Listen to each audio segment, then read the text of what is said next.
malam hari ini. Jadi sesuai dengan komitmen kita semua bahwa kita akan lanjutkan diskusi kita tentang pengenalan bursa saham ya. Jadi malam hari ini seperti biasa diskusi akan dipandu Pak Irwan dan pengisi acaranya utamanya akan dipandu oleh Pak Nana. Jadi saya hanya mengantarkan saja kepada inti acaranya. Nanti Bapak Ibu berjalannya acara akan dipandu sepenuhnya oleh Pak Irwan.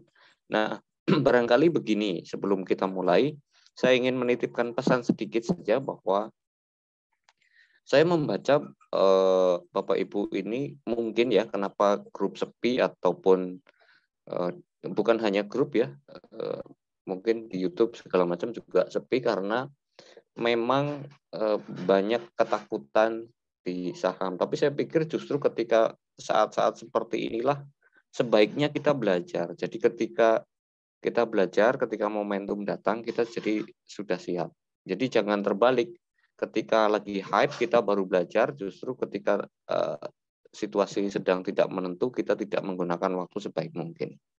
Jadi saya kira sih itu, dan perlu diingat bahwa penguasaan materi atau kepahaman itu adalah sebuah rezeki. Jadi barangkali kita akan lebih baik kalau memulai acara ini dengan doa supaya kita diberikan rezeki kepahaman, rezeki yang memang Tuhan berikan pada kita semua. Barangkali untuk mengawali kita berdoa bersama dulu. Mudah-mudahan kita diberikan rezeki kepahaman. Berdoa mulai.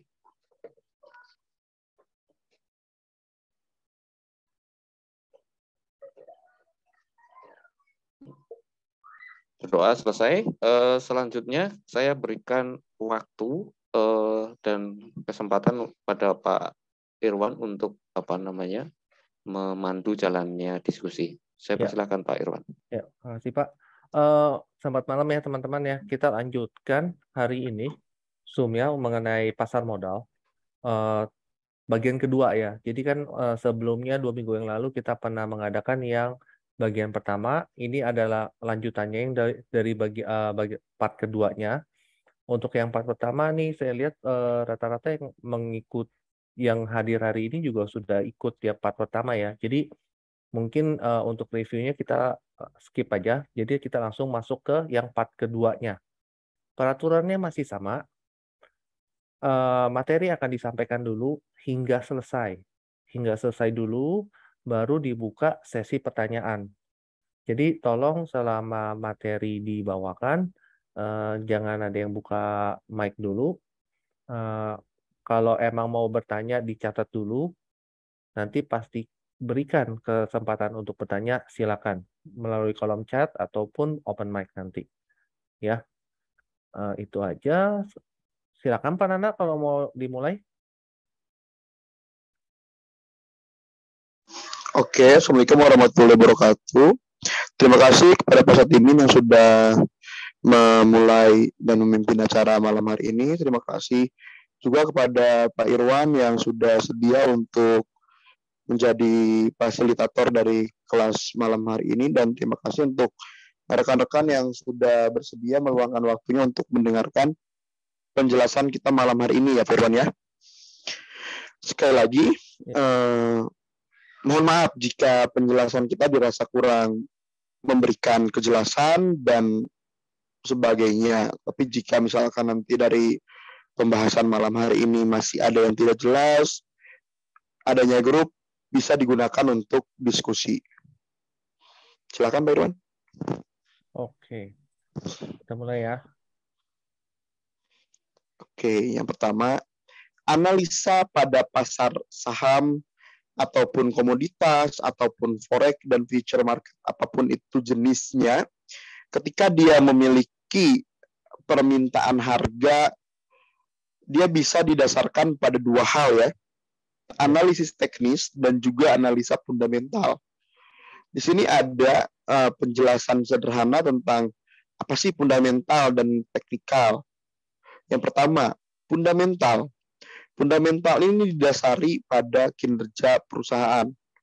atau ekspektasi kita terhadap kinerja perusahaan di masa akan datang, apakah mengalami peningkatan, penurunan. Ketika mengalami peningkatan, laba dia kemungkinan besar akan naik, perusahaan akan mendapatkan keuntungan, dan harga saham biasanya diapresiasi positif. Ketika perusahaan memiliki kinerja yang buruk, maka laba pun kemungkinan besar menurun dan harga saham biasanya diapresiasi juga negatif. Analisa industri, makroekonomi, mikroekonomi, dan juga kajiannya untuk jangka panjang. Sedangkan teknikal yang kita analisa adalah harga historis, pola atau yang biasa kita kenal dengan pola pattern, karena di sana ada harga historis yang dianalisis, ada pola yang bisa kita analisa, bermacam indikator mulai dari oscillator dan indikator utama termasuk tadi candlestick, trading system, dan untuk jangka pendek. Jadi teknikal jelas untuk jangka pendek, fundamental untuk jangka panjang. Tapi ketika kita membuat keduanya menjadi satu padu, maka teknikal bisa menjadi alasan di mana kita untuk membeli suatu harga saham. Walaupun pada kajian awalnya ditekankan pada sisi fundamental. Nah, lanjut. Analisa fundamental adalah suatu analisa yang mempelajari hal-hal berhubungan dengan kondisi keuangan suatu perusahaan dengan tujuan untuk mengetahui sifat-sifat dasar dan karakteristik operasional dari perusahaan yang sudah go public atau udah jadi terbuka ya, diperjualbelikan di Bursa Efek Indonesia. Analisa fundamental mencakup analisa ekonomi, analisa industri, analisa perusahaan. Analisa perusahaan ini biasanya kita telisik adalah rasio keuangan yang ada di laporan keuangan. Kita olah kembali menjadi beberapa perihal untuk dikaji menggunakan beberapa pendekatan teori. Mungkin teori yang paling terkenal adalah teorinya dari Ben Graham ya. Tujuan adalah melakukan ekspektasi kinerja perusahaan di masa yang akan datang.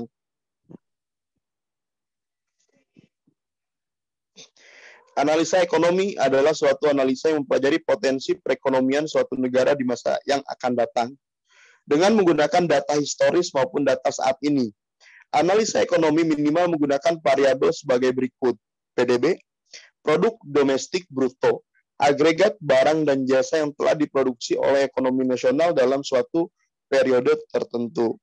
Inflasi, indikator kenaikan harga barang dan jasa yang diproduksi oleh sistem ekonomi dalam periode tertentu.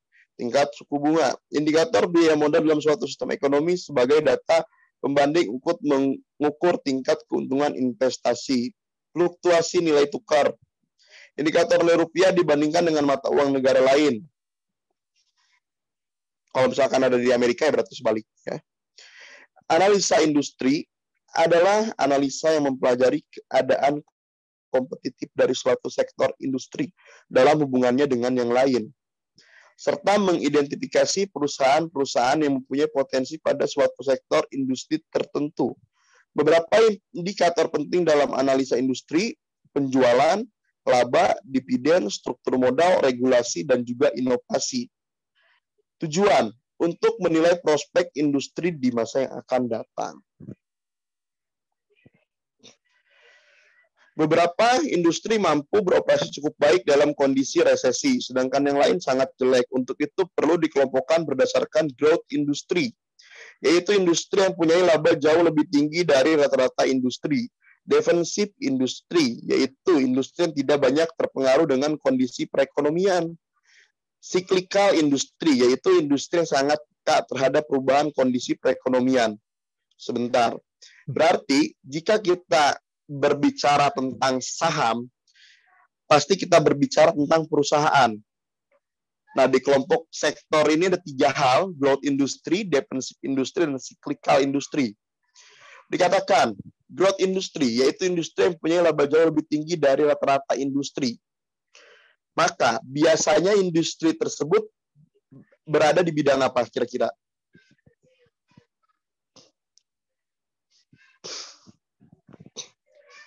Silakan. Growth industry itu apakah berubah-ubah tergantung dengan siklis bisnis atau konstan seperti defensive industry?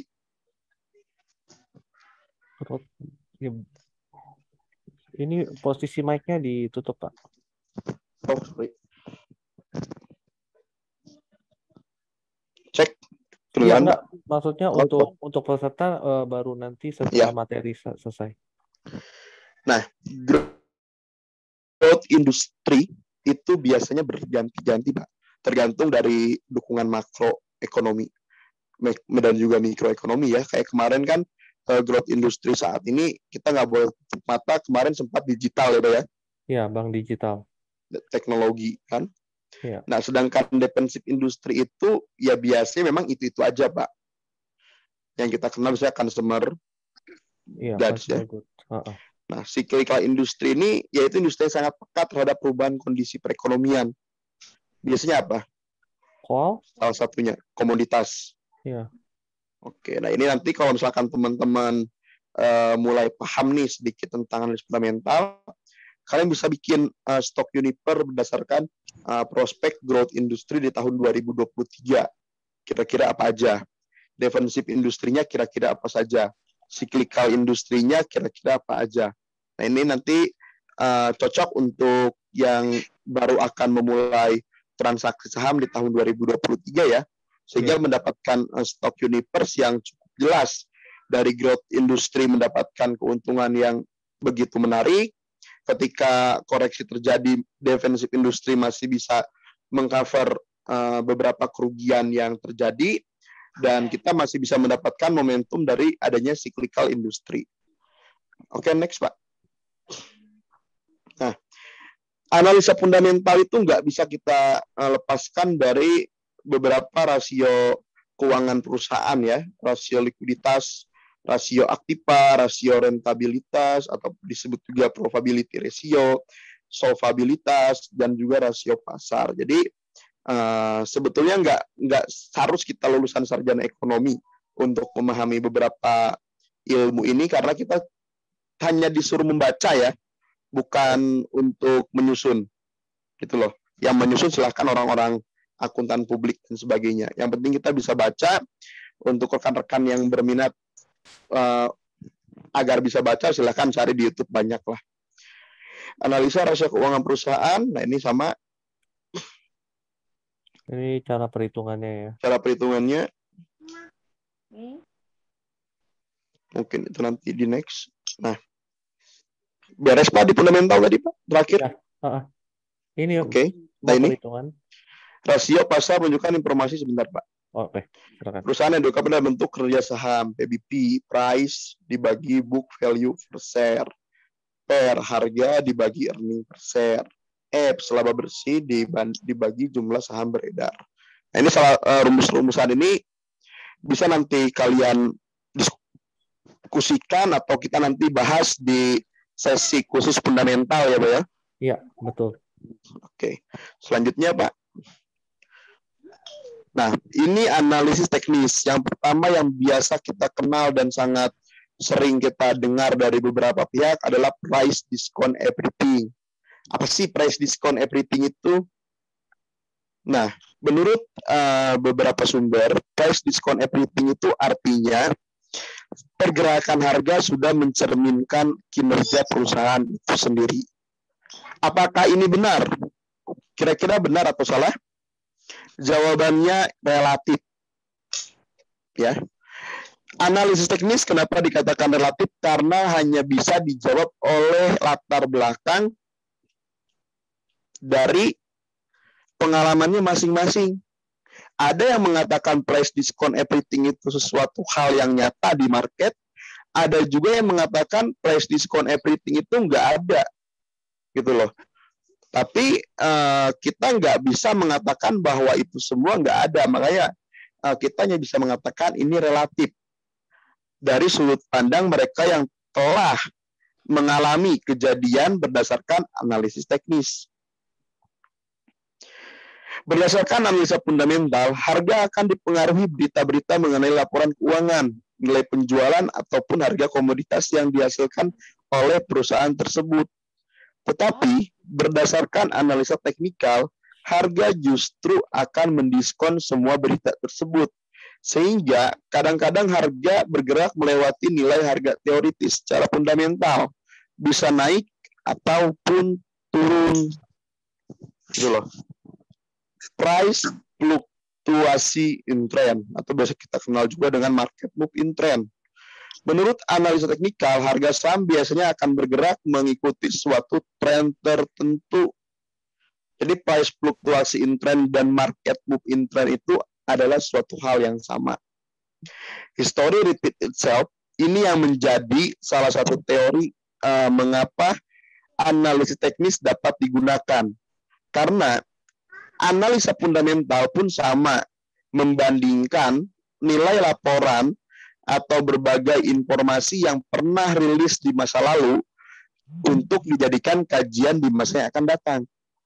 Perbedaannya, jika analisa fundamental menggunakan rasio keuangan perusahaan masa lalu ataupun masa saat ini, analisis teknis menggunakan kajian pembentukan suatu harga di masa lalu dan juga di masa saat ini. History repeat itself sudah dibuktikan juga oleh pedagang beras asal Jepang bernama Munisa Homa.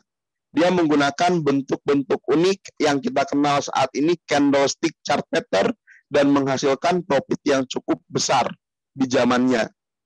Tapi apakah di zaman ini teori ini masih profitable? Sekali lagi, analisis teknis hanya bisa dijelaskan kegunaannya oleh mereka yang menggunakannya. Kalau ditanyakan ke saya apakah bisa? Bisa. Tapi kalau misalkan nanti kalian mengalami, ya mungkin iya, mungkin tidak. Itu nanti tergantung dari latar belakang penggunaannya masing-masing. Lanjut, Pak. Ada beberapa metode untuk analisis teknis. Bagian chart, ya, indikator utama. Biasanya kita kenal dengan indikator utama. Ada line chart, ada bar chart, ada candlestick chart, di sini nggak dituliskan ya, dan juga volume. Nah, untuk mengukur pasar kita biasanya kenal dengan uptrend, downtrend, dan juga fase sideways. Atau biasa kita sebut sideways itu ketika break atas ternyata dia akumulasi, ketika break bawah dia distribusi. Biasanya kita menggunakan bantuan trend line secara klasikal. Nanti mungkin akan dicontohkan. Silakan, Pak, selanjutnya, Pak. Nah, ini contoh line chart. Nah, ini contoh bar chart. Nah, ini contoh channel yang disebut trend line tadi.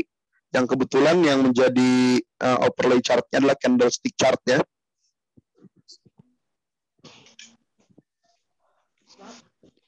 Nah, di saham ada yang dikenal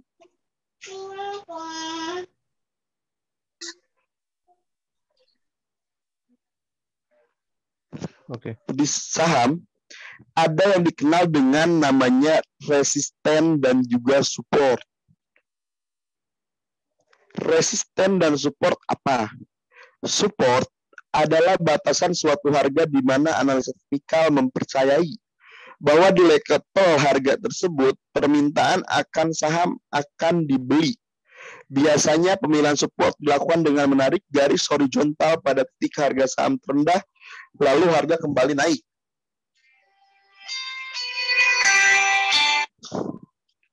Resisten level merupakan kebalikan dari support, yaitu batasan di mana analisa teknikal mempercayai bahwa jika harga mencapai level tersebut, maka investor akan menjual sahamnya. Garis horizontal dibuat saat saham mencapai harga tertinggi lalu kemudian berbalik turun.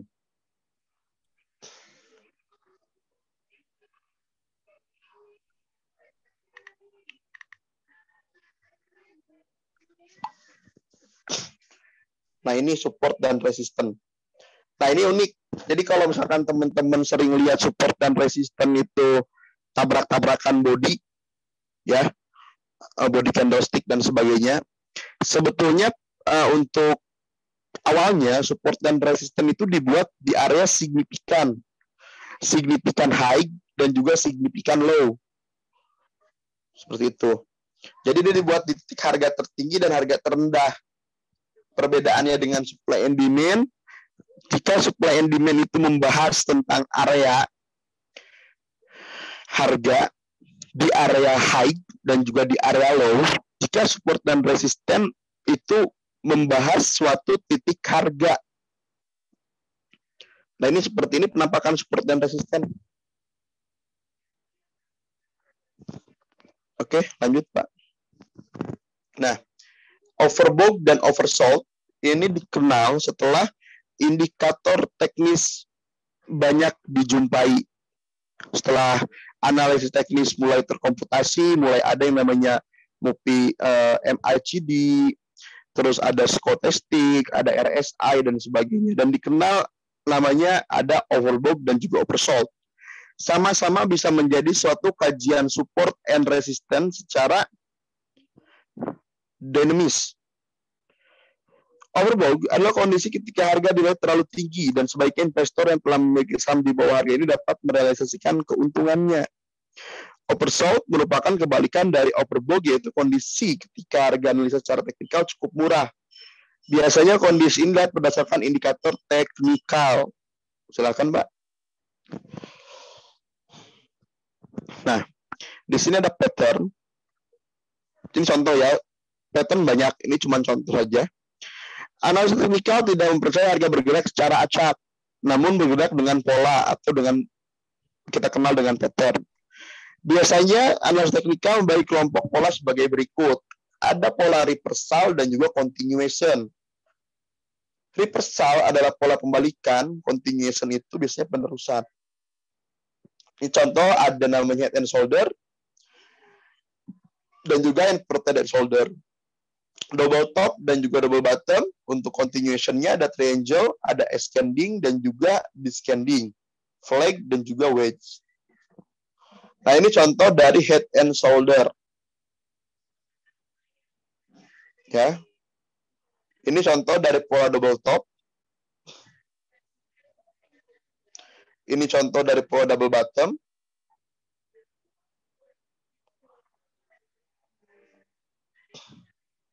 Nah, ini pola continuation pattern. Nah, silahkan Pak Ir. Lanjut. Nah, ini contoh. Symmetrical triangle. Ini contoh ascending triangle. Dari penaikan adanya sedikit sideway. Dan ketika break, dia akan meneruskan kenaikannya. Nah, ini descending triangle. Nah, ini wedge. Nah, ketika kita melakukan analisis teknis, kita maka akan dikenalkan dengan informasi tren yang paling sederhana, biasa kita kenal dengan moving average, exponential moving average, dan juga berbagai macam moving average yang berbeda-beda ya.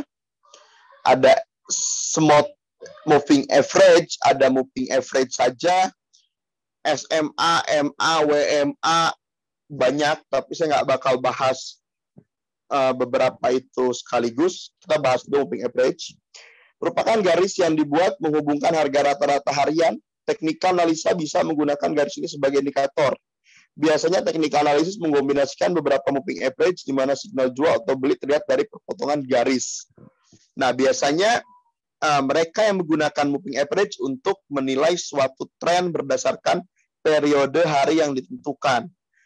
200 hari, 100 hari, dan 50 hari. Itu seiring dengan pembagian minimum waktu yang ditentukan berdasarkan tren technical analysis yang disebut primary trend, secondary trend, dan juga minor trend. Nah, ini contoh moving average.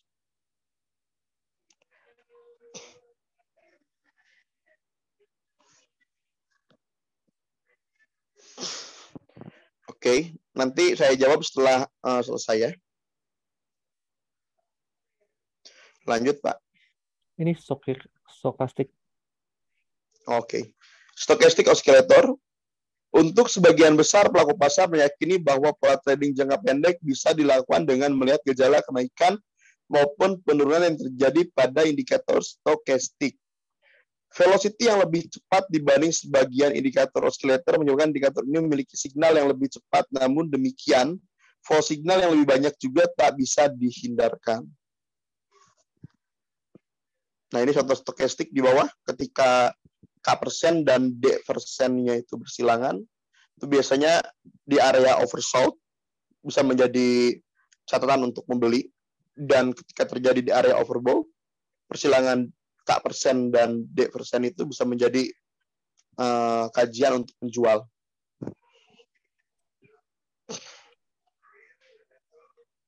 Nah, ini ada RSI, yang paling sering banget digunakan untuk menelisik harga divergence dan juga convergence. Lanjut, Pak. Oke. Stop, Pak. Sampai sini aja. Nah, oke, saya bakal jawab pertanyaan dari Pak Wawan. Asal-muasal pattern itu dari mana? Oke. Sebetulnya, pola pattern itu pertama kali dinyatakan kevalidannya ketika seorang pedagang beras asal Jepang yang bernama Munese Homa menemukan tanpa disengaja bahwa harga akan cenderung sama pada waktu-waktu tertentu. Jadi ada yang namanya istilah aksi dan juga reaksi, di mana ketika bentuk aksi harga itu seperti ini, menimbulkan pola seperti ini dikenal namanya hammer ya Pak Irwan ya? Betul, Pak. Nah, di hari selanjutnya, pada pengkajian yang dilakukan oleh Munese Homa, ada candlestick bullish. Nah, ini pada periode selanjutnya dikenal dengan nama candlestick chart pattern. Setelah Steve Nison menuliskan buku mengenai candlestick pattern dan mulai candlestick pattern ini dikenal di dunia barat. Itu loh. Memang candlestick pattern itu di dunia mana, Pak? Dia kebetulan ditulis oleh seorang Asia di Jepang. Nah, dari adanya kajian candlestick ini muncul namanya gagasan history repeat itself. Itu yang menjadi bahan kajian technical analysis setelah buku tulisan-tulisan dari Charles Henry Dow itu dituliskan. Dan kajian ini banyak dikaji oleh para peneliti pasar, salah satunya ada Adam F., ada Bulowski, dan beberapa pihak yang melakukan recognition terhadap suatu bentuk harga, dan ditemukan pattern yang umum saat ini sering digunakan oleh rata-rata investor dan trader di dunia. Harmonic pattern karya dari H.M. Gartley, candlestick pattern karya dari Homa lalu diteruskan kembali oleh Steve Nison, classic chart pattern dituliskan oleh Adam F., lanjut disempurnakan oleh Thomas Bulowski dalam bukunya yang berjudul Encyclopedia Chart Pattern. Itu Pak, sejarahnya Pak. Oke, untuk materi yang fundamental dan teknikal kan udah beres. Jadi bagi yang mau bertanya boleh melalui chat, boleh langsung open mic juga sudah bisa. Silakan.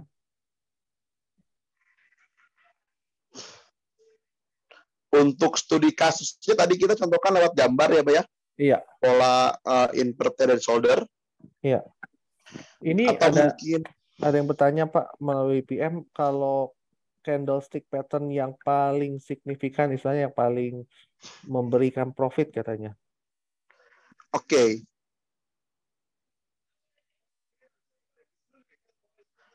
Oke, saya jawab ya.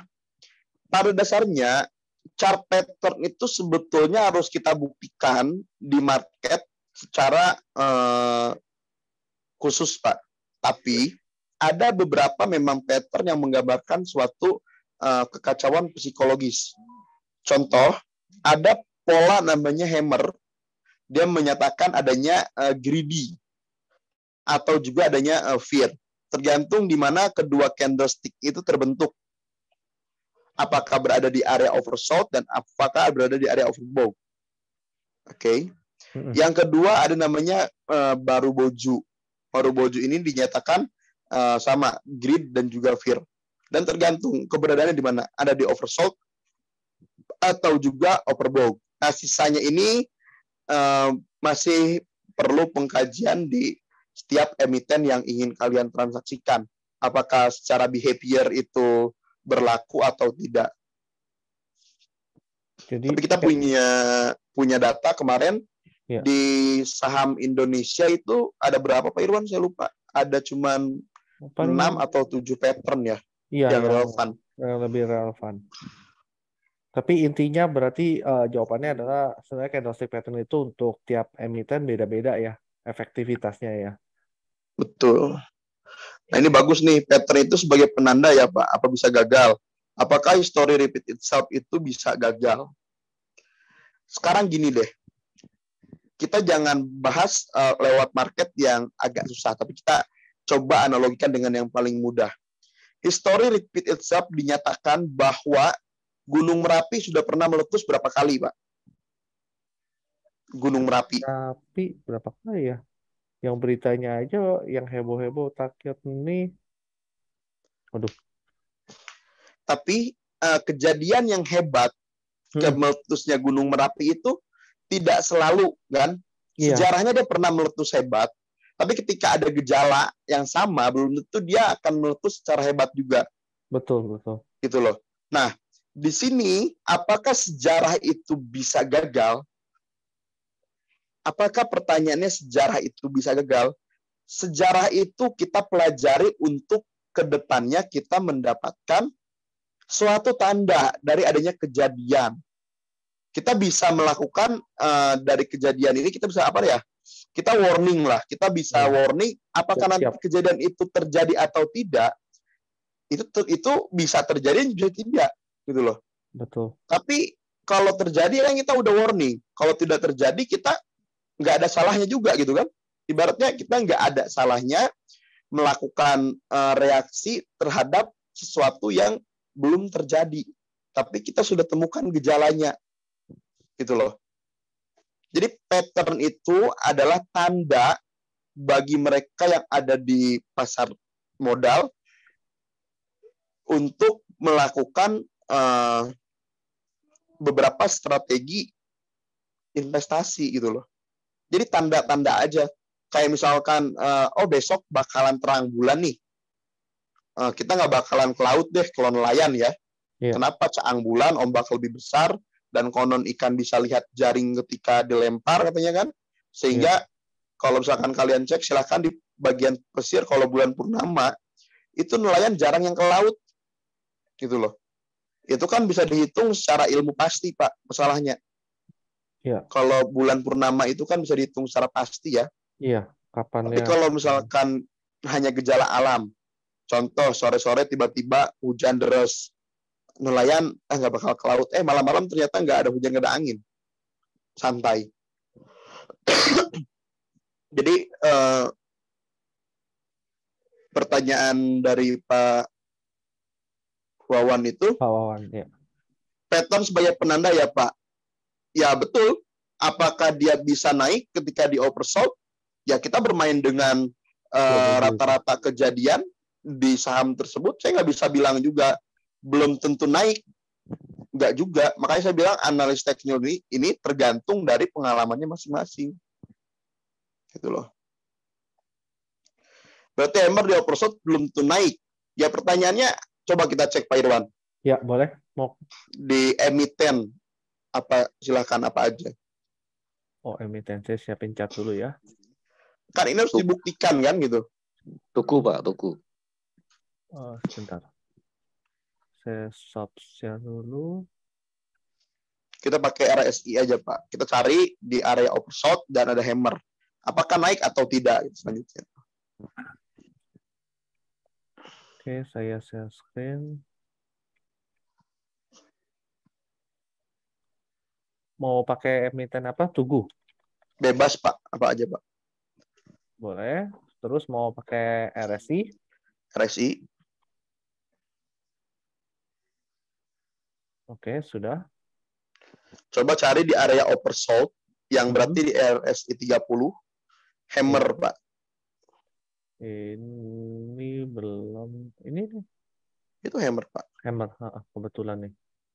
Jadi biar lebih jelas, saya gedein aja. Di sini ya. Ini dia. Bukan, Ini Pak. nggak. Bukan itu, Pak. Sorry, ini. Nah, Ini dia. Ini nah itu hammer. kan betul. Sebentar, Pak, itu dulu, Pak. Nah, ini kan dari pengalamannya naik. Selanjutnya, betul? Betul. Nah, itu selanjutnya juga naik, Pak, yang kiri. Ini. Nah, yang kiri lagi itu turun apa enggak? 30 bukan tuh? Yang ini belum 30, tapi udah berapa ini Belum, ya? oversold-nya 30. Iya. Ini belum. 30,24. Belum Belum. sampai 30. Nah, coba deh emiten apa? Ya kalau misalkan kita bahas apakah oversold naik, ya secara historical Tugu naik. Iya. So misalkan emiten apa selain Tugu? Yang umum deh. Coba BBCA gitu ya.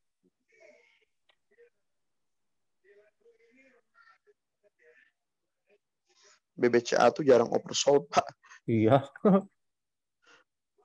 Indi.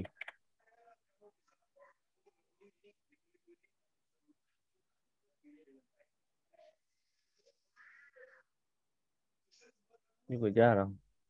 Di bawah, Pak. Di bawah barnya, Pak. Nah, ini. Nah. Itu belum hammer itu. Ya, bukan hammer. Ini malah inverted hammer. Naik, enggak, sama aja kan area bawah. Ini Nah itu inverted hammer. 30 naik juga kan. Jadi kalau ditanya apakah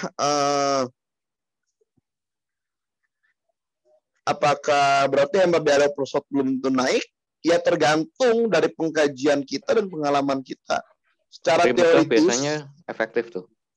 Secara teoritis dikatakan naik gitu loh. Nanti kalau misalkan kalian pakai ternyata turun, dihitung penurunannya berapa kali gitu loh. Karena analisis teknis ini pembahasannya tentang pengkajian dari behavior marketnya itu sendiri. Betul. Makanya kalau misalkan suatu waktu ada yang berkata bahwa technical analisis bullshit, dia sebetulnya sudah gagal dalam analisis teknis. Kenapa dikatakan gagal? Karena analisis teknis itu bukan suatu cabang ilmu pasti yang penerapannya harus sesuai dengan prinsip tertulis di buku.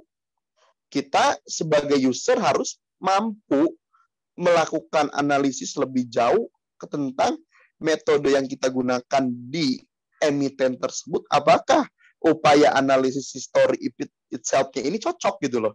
Backtest lah. Karena kan kita betul, karena kan ini membahas tentang history repeat itself gitu loh. Kalau kita nggak ngerti tentang history repeat itself, terus kita menggunakan di Tugu, ternyata Steve Nison itu tulisnya di Apple, nggak fair gitu loh. Betul, Pak. Jadi pengkajiannya kita harus lihat juga di emitennya. Gitu loh. Nah, ini banyak yang salah kaprah tentang teknikal di Indonesia ya, Pak Irwan ya. Betul. Jadi dia baca technical analysis A, langsung aplikasikan, nggak nurut, dia bilang technical analisisnya bullshit. Padahal di situ dijelaskan ada 3 dari technical analysis yang harus diuji, yaitu history repeat itself. Jadi ketika kita menggunakan suatu ilmu technical analysis, kita lihat cocok nggak metodenya dengan emiten tersebut. Dulu Gia, Pak. Gia itu dulu, itu nurut banget hammer di RSI 30. Yo, ada. Nih, Gia di RSI 30. Hammer sebelum dia ngusruk ya.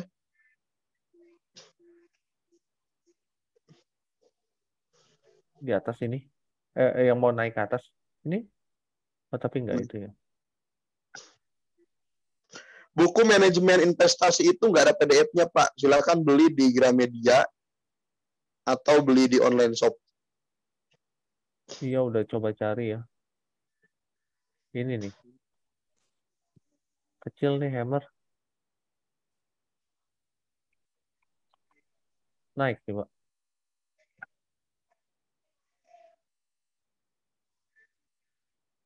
Ada manajemen investasi karya dari William Epstein bahasa Inggris. Berapa lama nih? 600 halaman kalau nggak salah. Mungkin di-share aja Pak Ir yang William Epstein. Iya, nanti bisa.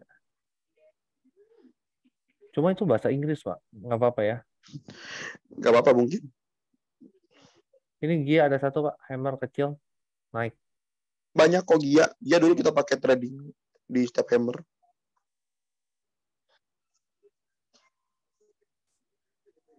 Ya. Baik, ada lagi pertanyaannya mengenai analisa fundamental dan analisa teknikal.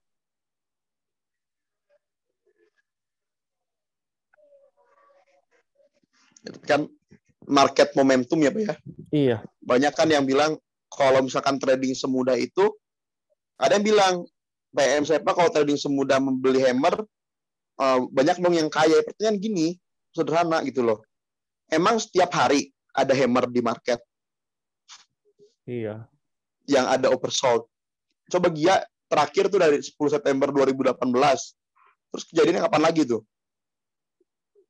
Yang ini, setelah ini. Setelah itu Pak. Ini 4 Desember, enggak. Ini bukan hammer kalau mau dibilang sih. Nggak ada, harus mundur lebih jauh lagi, Pak. Iya, yaitu lama.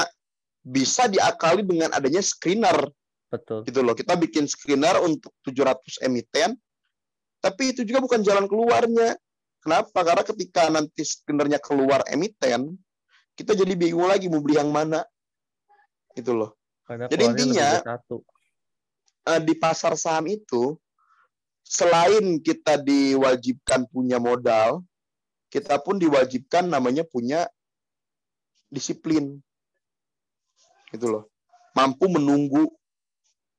Memang paling membosankan ya, waiting in game itu paling membosankan, tapi pemenang itu semuanya menunggu kok. Gitu loh. Ini, Makanya kalau kata siapa namanya saya lupa, Neil Fuller tuh, trading itu seperti buaya yang menunggu mangsa katanya kan. betul. Dia bisa diam sampai berhari-hari untuk menunggu mangsanya itu ada gitu loh. Tapi kalau misalkan di kita kan ya trading harus setiap hari. Kalau bisa kan setiap jam, kalau bahkan mungkin setiap menit gitu loh.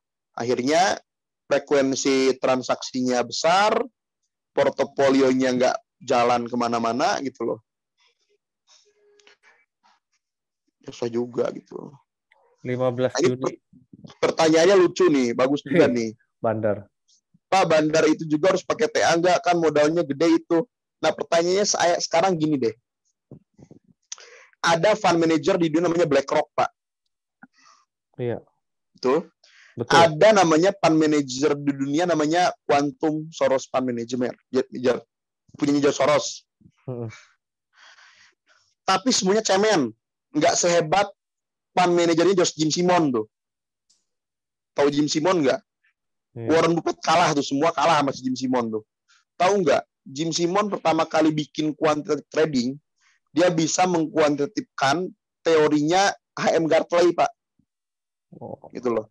iya. Percaya nggak? Dia dengan Harmonic. mengkuantitatifkan harmonic trading, dia bisa tumbuh berapa kali lipat tuh.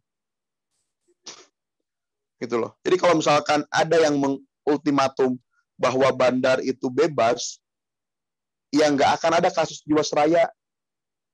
Bego banget kan manajer investasinya ngilangin duit segitu banyak tuh. Iya. Itu dia bisa jadi bandar saham tuh. Gitu loh.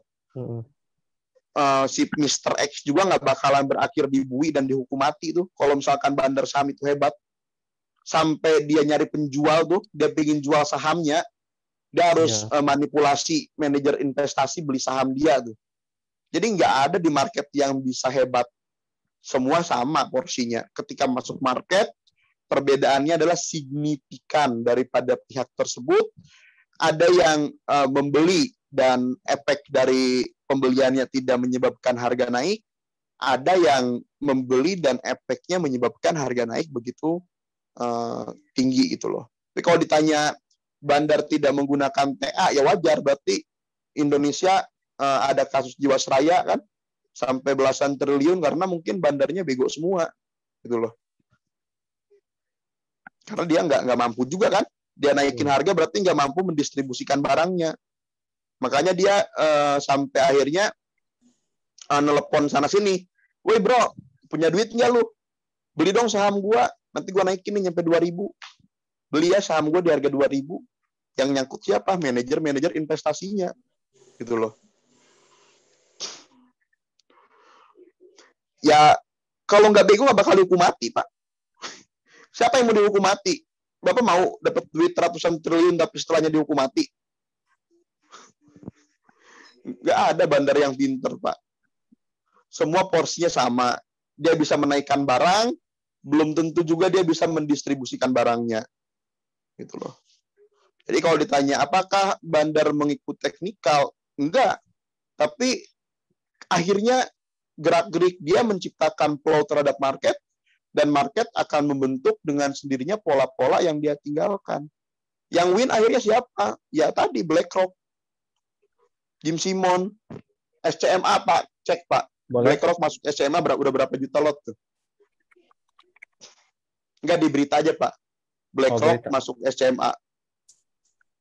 Ini bandar gede nih. BlackRock masuk SMA. Beli saham SCMA gitu.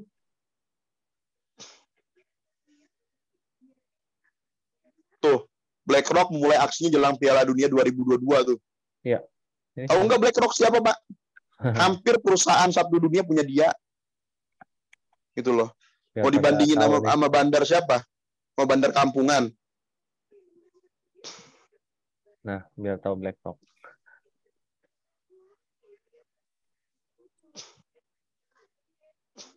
Sebesar BlackRock, dia masih pusing, Pak.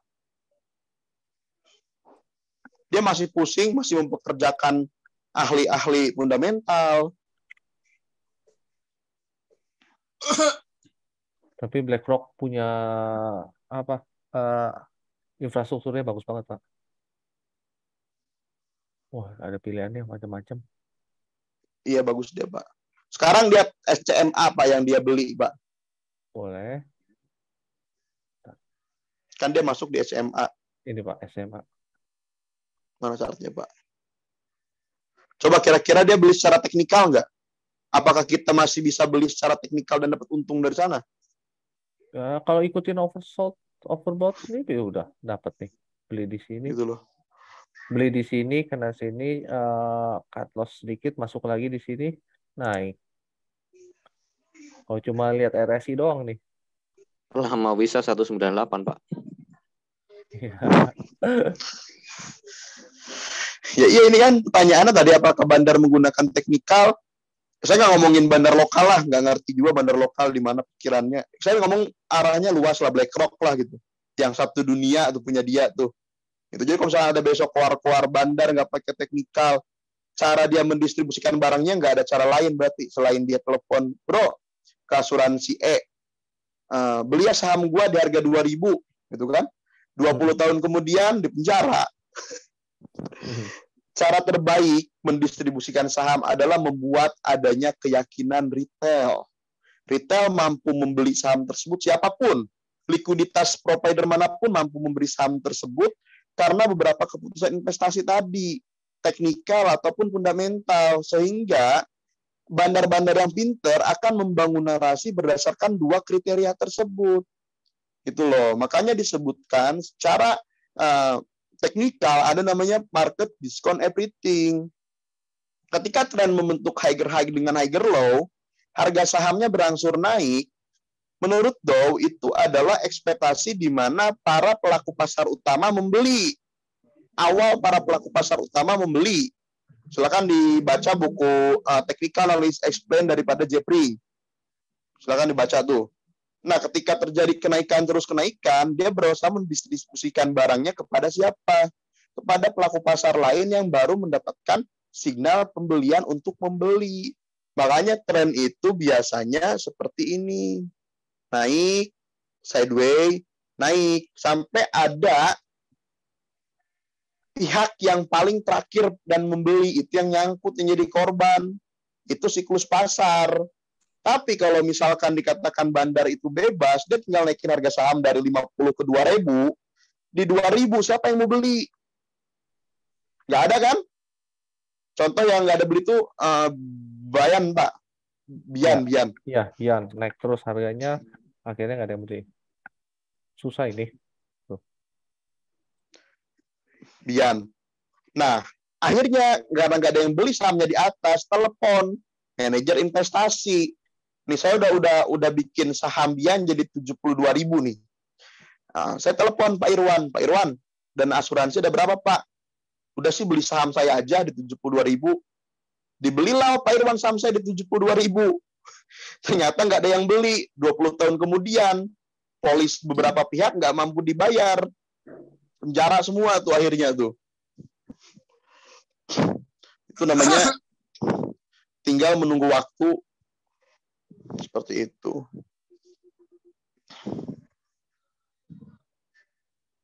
Ayo siapa sebutkan asuransi Indonesia yang nyangkut siapa? Terakhir yang kemarin main bulu tangkis siapa saya lupa. Kita buka-bukaan aja karena saya sekalian bongkar juga kalau misalkan kalian masih percaya bandar itu hebat, kita sebut dia bego sekarang. Berat Jiwasraya nyangkut berapa Pak? Coba Pak, Jiwasraya Pak nyangkut berapa di bandar tuh?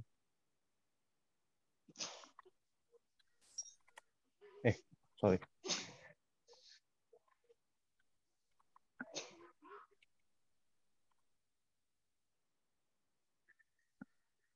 Apa? Tahu nggak kasus Jiwasraya berapa?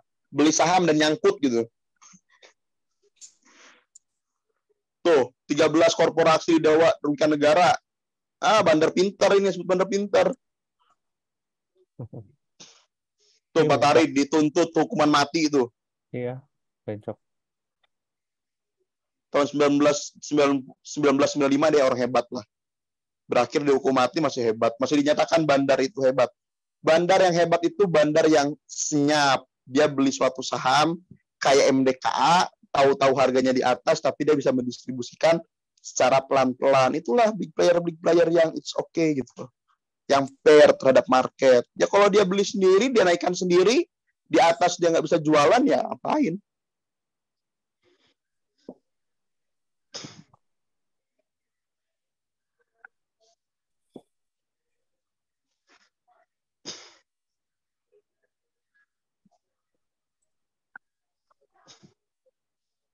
Nih, 24 saham. Iya, cara masuknya gimana ya tadi? Harga sahamnya dinaikkan, terus tinggal telepon aja manajer investasinya, karena kedua belah pihak nggak punya integritas, ya dibeli, suatu hari polisnya nggak bisa cair, ternyata sangkutnya di saham, ya udah. Gitu loh. SMRU tuh Pak. Iya. Yang nggak bego Pak. Nggak bego. Gitu loh. Kan tadi kata lo bandar kan, yang manajer investasi itu bandar pun lebih.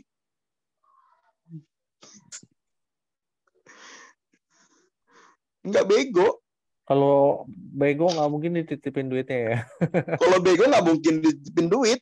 Gitu loh. Kan tadi yang dibahas apakah bandar itu nggak pakai TA, ya ini kejadiannya gitu loh.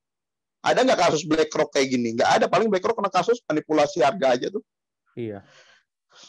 Dia manipulasi perdagangan emas, siapa tuh anak usahanya tuh saya lupa namanya. Yang setiap tahun kena hampir puluhan triliun, siapa namanya Pak? JP Morgan. JP Morgan ya. Tapi bebas-bebas aja kan? Cuma denda tiap kali. Cuma denda aja gitu loh. Ini karena dia udah untung, manipulasi untung. Ini gimana? Manipulasi dan rugi. Gitu loh.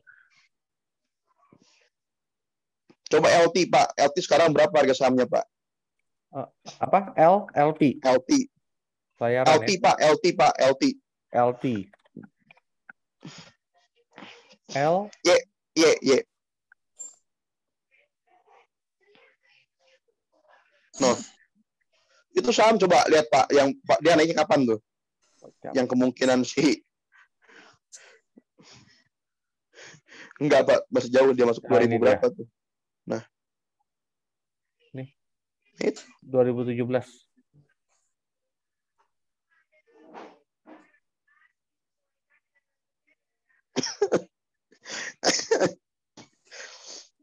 Sekarang bisa bandar sehebat itu. Nggak usahlah kita ngomong bandar-bandar, cuman ditipu sama yang pura-pura bandar, pahit. Jadi gini, di saham itu nggak ada yang lebih hebat, Pak. Ada bandar bilang ABCD uang dia 200 triliun. Sekarang SCMA ada BlackRock. Dana BlackRock berapa ribu triliun, Pak? Iya. Dia masih mau ngomong, saya bandar hebat nih punya uang 200 triliun. Sekarang BlackRock berapa aset manajemen dia di dunia? Kalau dia mau kayaknya beli Indonesia bisa tuh. Hampir semua saham dia ada, punya. Jadi nggak ada yang hebat di market, udah di market semua bingung juga. Kecuali memang dia dari IPO, emiten baru IPO, ya kemungkinan besar kalau nggak ada entitas lain yang hadir ya memang bandarnya itu aja gitu. Kalau emiten-emiten udah mature, siapa bandar yang paling berkuasa di situ? Kita nggak pernah tahu. Pak, BlackRock masuk SCMA buat apa? Coba cek, Pak. BlackRock itu, Pak Wawan, bukan cuma ada di SCMA, Pak. Di semua saham. Iya. Di gudang garam, di Tesla, di semua, Pak. Saya udah bilang BlackRock itu wizardnya dunia tuh di sana. Tapi saya nggak pernah dengar BlackRock itu bilang sebagai bandar. Cuman orang Indonesia yang bilang sebagai bandar. MDK, Adro, UNTR, Indi, BBNI, BMRI. Ini baru yang batubara perbankan, belum yang lainnya. Kalau mau lebih jelas, masuk ke websitenya BlackRock, dia ada PDF yang bisa di-download ya. Lebih jelas sih saham-saham apa aja yang dia masuk. Tapi mungkin nggak detail. Cuma jelas mengalokasikan sebagian dananya untuk di emiten Indonesia. Gitu. Tapi BlackRock kalah katanya, Pak, kalah copet sama Jim Simon. Iya, dananya kan menang. Dananya menang. Dananya padahal menang. Kalau copet-copetan kan itu teknik kan. Gitu loh. Jadi nggak fair lah mengcompare bandar. Ya buat jualan, buat apa dia beli? Buat jualan. Kenapa? Karena tadi ada namanya growth industri. Kenapa dia beli SCMA? Karena ada katalis SCMA itu dapat lelang Piala Dunia, di mana orang bakalan euforia di sana. Ketika euforia terjadi, ya mungkin BlackRock-nya jualan. Iya. Itu loh. Itu bandar beneran tuh. Kalau kayak bandar yang beli LT itu ngapain? Gitu kan? Kalau tanya, Pak, pusing Pak di saham sama bandar kalah gitu loh. Ya orang bandarnya juga kalah kok. Apalagi retail sebetulnya kan gitu. Kalau kita mau ngomong. Emang itu orang yang dibui sekarang di dakwa hukuman mati memang nggak kalah dari market, ya kalah. Gitu loh. Orang kalau menang dari market nggak bakalan dihukum akhirnya. Karena harapan kita masuk market itu mendapatkan kenyamanan. Gitu loh. Kalau berakhirnya nggak nyaman ya berarti kita kalah dari market. Manajer investasi bisa kita sebut sebagai bandar kecil mungkin ya, bisa sebagai bandar. Dia mempertanggungjawabkan investasi aset yang dilakukan oleh perusahaannya, karena itu duitnya pasti ada duit dari kliennya juga, gitu loh. Jadi nggak bisa di saham itu bebas, nggak ada yang bebas. Siapa yang bebas? Kecuali dia yang melakukan transaksi anak raja mungkin ya, Pak ya. Iya. Jadi lahir punya dana yang nggak punya tanggung jawab gitu loh, dana sendiri gitu loh. Ya kalau dana sendiri ya bukan bandar juga berarti. Malu lah sama BlackRock gitu loh. BlackRock aja belum pernah mengklaim sebagai bandar di dunia. Kalau misalkan kita cek Yahoo Finance itu rata-rata pasti ada BlackRock, Pak ya. Saham-saham di dunia tuh. Boeing. Apa yang ribut? Jadi di dunia ribut apa? Boeing dan Airbus, Pak ya. Itu di dua perusahaan itu sama kok. Sama-sama BlackRock. Iya. Gitu loh. Yang ribut kan cuma masyarakat yang tadi diadu domba, saya bilang kan. Sama lah kayak yang kita mau masuk saham, diadu domba dengan bandar gitu loh. Susah juga. Ada lagi pertanyaan untuk ini?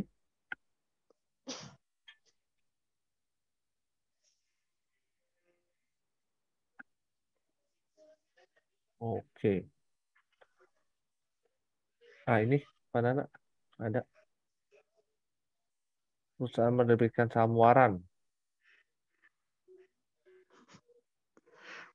Yaitu reksadana kan, Iya. ada reksadana, ada asuransi kan, mereka akhirnya melakukan jual belinya kan di saham, Pak. Itu yang disebut bandar-bandar mungkin. Gitu loh. Ini pertanyaannya mengenai saham waran, Pak. Di chat. Kenapa, Pak? Apa tujuan Ya. perusahaan menerbitkan saham waran? Karena saya lihat rata-rata setelah harga naik bakal diturunkan dan susah naik lagi ke harga sebelumnya. Oh, yang waran. Oke. Ya waran sama aja itu kan seri saham yang nanti bakal jadi seri utama juga, Pak, setelah berakhir Iya, betul. sesinya. Intinya perusahaan nyari duit dari terbitnya lembar saham yang baru. Gitu loh.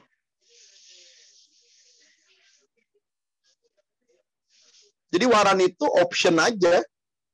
Kalau misalkan kita bisa beli dia di bawah harga pasar, nanti ketika kita tebus kita untung kan. Iya, ada Kalau harus misalkan ada ketika eksersisnya kita beli di atas harga pasar, ya rugi juga gitu loh. Itu spekulasi yang disediakan oleh Bursa Efek Indonesia untuk kita beli saham intinya gitu loh.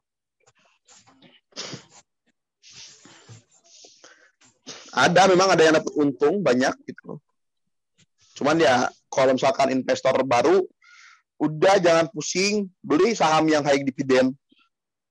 Tadi kan ada 3 industri tuh. Kita bikin dulu aja tuh stock universe-nya yang growth industri apa. Untuk tahun 2023 kira-kira yang growth industri apa, Pak Irwan?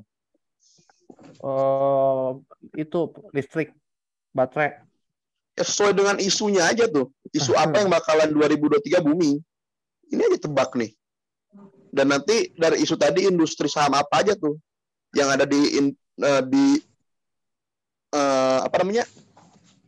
pembahasan tersebut. Nah, itu kita jadikan growth industri. Gampang aja.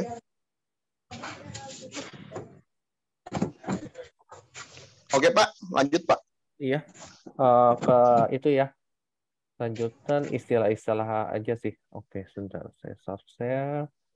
Share yang ini. Ini, Pak. Kita lanjut yang ini ya, Pak ya. Nggak banyak lagi sih. Boleh, Pak. Ini kayaknya udah, Pak. Ini kita sharing aja, nggak apa-apa nanti kata maksudnya ini capital market cuman sebutan-sebutan aja. Iya, istilah-istilah doang ya. Istilah-istilah. Tuh, waran tuh. Biar ada bagi yang tadi nanya, ini ada pengertiannya.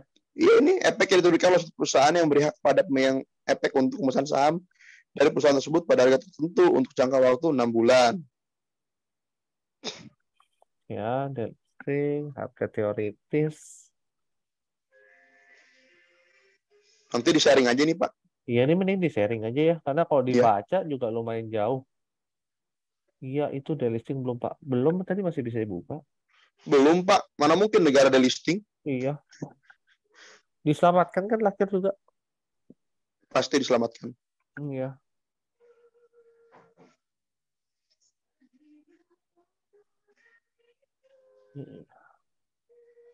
Clearing netting operasi.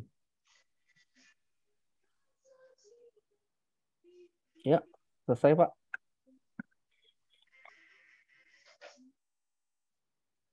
Oke, saya rasa sih cukup ya untuk yang materi malam ini.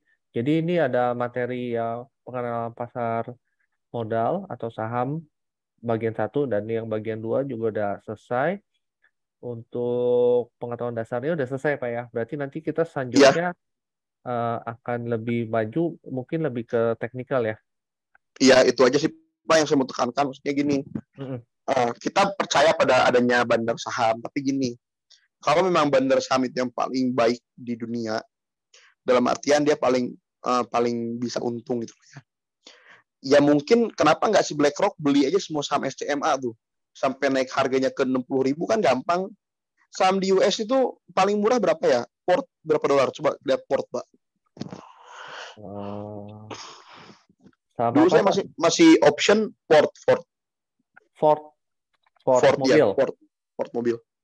Ford mobil itu harganya di $1,29. Udah berapa ribu tuh? 12.000. Berapa? 17.000 lah. Iya, Betul ya? 1,3 kali 15.000 lah, anggap ya. 19.500-an lah. 19.000 lah. Oke, betul, Pak. Nah, pertanyaannya bisa nggak, Pak? Kira-kira kalau BlackRock itu pingin SCMA harganya jadi 60.000? Ya bisa aja apa dia mah. Dananya ada. Kenapa dia nggak lakukan? Karena dia pikir lagi, siapa yang mau beli sahamnya? Iya. Gitu loh. Retail sih tinggal jual aja. Kalau dia jualan kan baliknya sama aja, Pak. Vektor tuh. Iya. Dari harga tertinggi, harga terendah lagi. Resultannya. Gitu loh. Jadi ya, di market siapapun yang uangnya banyak bisa habis. Yang uangnya dikit juga sama, memungkinkan juga untuk habis gitu loh. Di pasar modal, secara buku itu dibedakan dengan status institusi, retail, gitu loh ya. Tapi ketika mereka masuk market, sama semuanya dalam keadaan kondisi yang sama. Mereka nggak tahu sahamnya mau naik atau mau turun. Perbedaannya retail ketika sahamnya nggak naik ataupun nggak turun, cuman bisa ngapain, Pak? Stay pada komitmen strateginya di awal. Trading plan-nya. Kalau institusi, mungkin dia bisa bantu memanipulasi. Tapi pertanyaan saya, sekuat apa dia memanipulasi? Paling bantar 10 hari. Gitu loh. Kalau misalkan dia punya uang 70 miliar, sehari dipakai 10 miliar buat HK saham, biar harganya naik. Hari ke-10 kan udah habis juga duitnya. Habis, iya. Gitu loh. Dengan average yang makin tinggi juga. Average yang makin tinggi. Jadi nggak ada institusi yang hebat siapa. Saya ingin tahu aja institusi yang paling hebat nggak ada. Kalau sudah bilang gitu, ya ada institusi yang berapa surat juga sama saya. Pak, gimana beli saham ini? Bagus apa enggak? Gitu loh. Sama aja kok. Orang yang punya duit banyak, yang punya duit kecil, ketika masuk market ya bingung. Bedanya tadi, ada yang memiliki kemampuan manipulasi, ya tetap. Mereka yang memiliki kemampuan manipulasi ya harus didukung dengan adanya publik partisipasi. Makanya banyak institusi-institusi yang guide para influencer. Ciri-ciri influencer yang digait oleh institusi, dia selalu mengganyangkan beli, if breakout. Udah. Gitu loh. Nggak ada buktinya, memang nggak akan terbukti. Gitu loh. Tapi ya pikir aja pakai akal sehat. Sederhana itu. BOB ya, Pak ya? Betul. Ada istilah hold dengan iman, Pak, bagi retail pasrah. Ya betul, hold dengan iman itu istilah yang digunakan oleh retail yang bukan pasrah juga. Tapi ya oleh new retail mungkin ya. Karena retail-retail yang udah ujur usianya di market itu udah nggak ada istilah hold dengan iman. Dia tahu berapa hari dia mau megang saham tersebut. Kalau nggak naik gimana? Gitu loh. Ya, bedanya itu aja. Ada yang bisa membeli saham dan harganya akan bergerak dengan signifikan ketika dia membeli. Dan ada yang hanya mampu beli, ya dia cuma bisa di situ diem aja. Cuma bisa beli di Bitco. Gitu loh. Beli di Oper juga paling satu papan gitu kan. Paling bantar. Beli satu papan, mau naik gimana Pak Irwan? Gitu loh. Makanya udahlah. Kalau misalkan kita berpikirnya di saham negatif, masih tentang bandar-bandaran, mending dihindari. Kenapa? Karena balik lagi ya, sesuatu hal yang sudah di luar wawasan kita, sudah di luar logika kita, lebih baik kita hindari. Tapi kalau misalkan bagi teman-teman saham ini masuk ke logika, ya silakan dipelajari. Tapi kalau misalkan saya Pak takut sama bandar, ya udah nggak usah masuk gitu loh. Karena ya percuma, masuk bakalan skeptis. Pasti ketika salah akan menyalahkan bandar, ketika menang akan memenangkan diri sendiri gitu loh. Seperti itu aja Pak Irwan mungkin. Iya. Berarti untuk yang materi malam ini cukup selesai. Pertanyaan juga sudah tidak ada lagi nih, saya cek. Oke, saya kembalikan ke Pak Saktimin. Silakan Pak Saktimin. Ya, baik Bapak Ibu. Jadi 2 pertemuan kita sudah mendapatkan pengantar ya. Mudah-mudahan ini bisa menjadi dasar pemikiran awal ketika kita mau investasi ataupun trading di pasar saham. Tapi sebelum itu kan kita perlu untuk mengetahui siapa bandar, bagaimana pergerakan dengan analisa pendekatan fundamental, bagaimana kita melakukan transaksi dengan pendekatan teknikal. Nah, masing-masing itu tentu punya kelebihan dan kekurangan dari sisi metode ya. Jadi nggak bisa diadu-adu gitu ya. Kan ada orang bilang udah pokoknya beli saham X karena fundamentalnya bagus. Ternyata 1 bulan turun terus maksudnya dalam 1 bulan. Dia bilang apa? Ya bagus dong, kan fundamentalnya cakep. Kalau harganya turun berarti diskon. Ternyata bisnisnya berubah, makroekonominya berubah dan macam-macam. Ternyata delisting misalnya. Itu kan ada beberapa pendekatan, ada pendekatan dan kemudian ada limitasi dari pendekatan itu. Ya tentu memang ketika kita punya metode, kita punya keterukuran, itu aja sih intinya. Jadi Bapak Ibu jangan pusing dengan dengan berbagai macam pengetahuan yang dimiliki. Jadi memang langkah pertama kita adalah menginventarisir atau mengakuisisi semua pengetahuan terlebih dahulu, lalu kemudian mengidentifikasi siapa kita. Nanti kita mau cocoknya menggunakan metode yang mana. Karena saya punya punya cerita begini sedikit sebelum saya tutup. Jadi saya punya teman di kantor. Saya kasih saham misalnya kayak ASA, MDKA, macam-macam lah ya. Nah, beliau bilang, wah kalau saya belinya Sido, mau saya hold seumur hidup. Saya ketawa waktu itu. 2020. Kemarin saya ketemu, saya bilang, Mas, porto saya sudah kosong, saya ketawa lagi. Lah Sidonya kemana? Pertanyaan saya. Kan katanya dia mau hold seumur hidup. Artinya ketika beli, orang ini belum mempelajari lah, masih katanya gitu ya. Begitu harga di bawah turun, dibanting panik juga dia, walaupun cuma BEP. Dibantingnya belum minus loh itu, baru BEP, tapi 2 tahun. Itu aja udah kerugi. Nah, untuk hal-hal seperti itu berarti Bapak Ibu harus mempertimbangkan, saya kalau mau investasi, mau menggunakan metode apa, sebelum menentukan metodenya berarti kita harus mengenal dulu metodenya seperti apa, punya limitasinya di mana, atau keterbatasan metode ini di mana. Gitu aja sih saya kira. Terima kasih, ini sudah bisa jadi bahan pembelajaran kita bersama, walaupun masih sangat awal-awal, tapi setidaknya kita sudah mendapatkan gambaran apa-apa yang tadi sudah disampaikan Pak Nana dan Pak Irwan. Saya kira itu Zoom meeting kita malam hari ini. Saya cukupkan ya barangkali ya. Terima kasih Pak Irwan, Pak Nana sudah menyampaikan materi yang cukup mencerahkan kita semua.